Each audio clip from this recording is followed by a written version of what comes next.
लोक निर्लज्जासारखे आम्हाला सोडून गेले असं शरद पवार बोललेले आहेत। मुश्रीफ यांना पाडलंच पाहिजे असं विधान शरद पवार यांनी केलेलं आहे। समरजित घाटगेंच्या सभेत शरद पवारांचं आवाहन आहे, ईडीच्या भीतीने गेले आणि भाजपनं फायली बंद केल्या असा घणाघात शरद पवारांनी आपल्या भाषणात केलेला आहे। कोल्हापूर जिल्ह्यातील कागलमधील सभेत शरद पवारांनी हे वक्तव्य केलंय।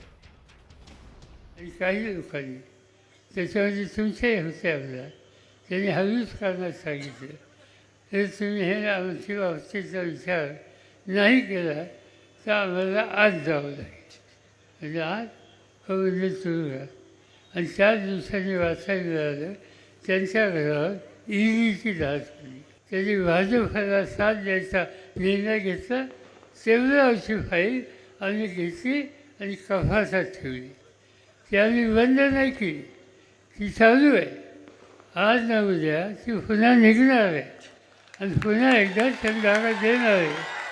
आणि त्यामुळे आज ना उद्या पुन्हा केस निघेल याची चिंता ज्यांना आहे तेच लोक तुम्हाला मला सगळ्यांना सोडून त्या ठिकाणी गेलेत आणि निर्लज्जपणाने सांगतात की पवारसाहेबांना विचारून गेली असतं।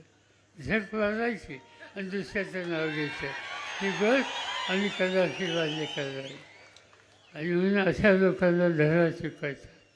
आणि तो धडा शिकवायचा असेल तर उद्याच्या निवडणुकीमध्ये 100% त्यांना पाळलं पाहिजे हा आग्रह या ठिकाणी तुम्ही भाग्यवान।